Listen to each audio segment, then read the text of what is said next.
អូនអើយអូនមើលដួងតារារាំងរស្មីស្រឡាំងនៅលើមេឃាកាយរំមិនអងរះចោមចន្ទ្រាខ្លះចិនខ្លះឆ្ងាយច្រានអិនគុណនីមើលចុងភូមិបងបង្ហាញស្រី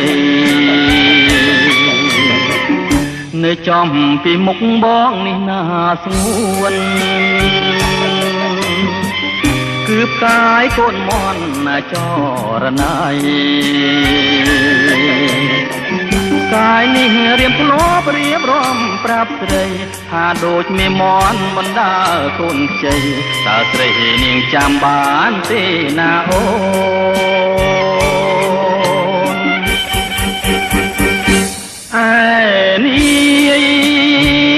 ឆ្វេងដៃបងនួនល្អងគឺផ្កាយក្រពើណាស្រស់ស្រីស្ងួននៅចំភាំងត្រាអូនគឺជាផ្កាយាមនងកលណាពើពិសេសយប់កាន់តែជ្រៅសន្សើមក៏ធ្លាក់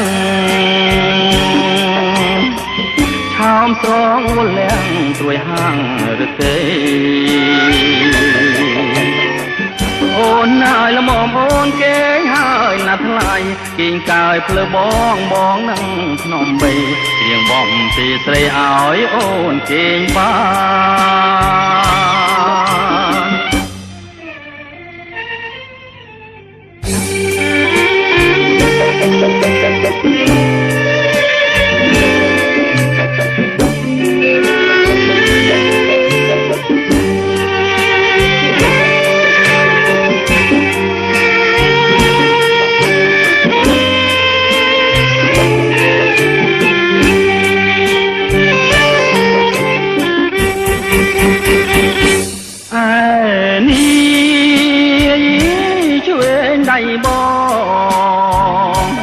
នួនល្អងគឺផ្កាយក្រពើណាស្រស់ស្រីស្ងួននៅចំភាំងត្រាអូនគឺជាផ្កាយាមនងកលណាពើពិសេសយប់កាន់តែជ្រៅសន្សើមក៏ធ្លាក់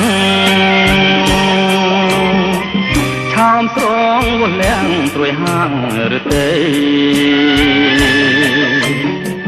អូនហើយល្មមអូនគេងហើយណាស់ថ្លៃគេងកាយភ្លើបងបងនឹងភ្នំបីច្រៀងបំពីស្រីឲ្យអូនគេងបាន